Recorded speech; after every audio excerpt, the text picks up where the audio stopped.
this microphone is not very sensitive. Make sure that it's really close to your mouth. Seatbelts, just like a car.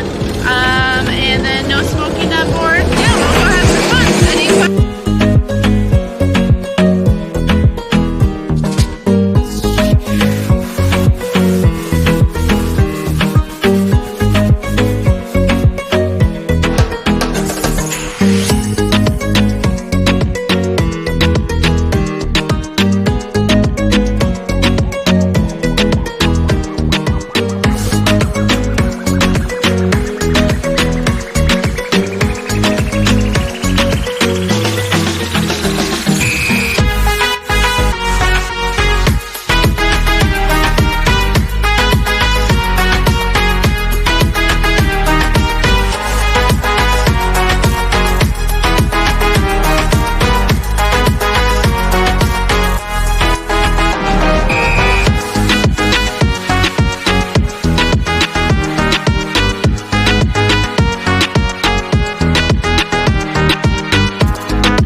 Thank you.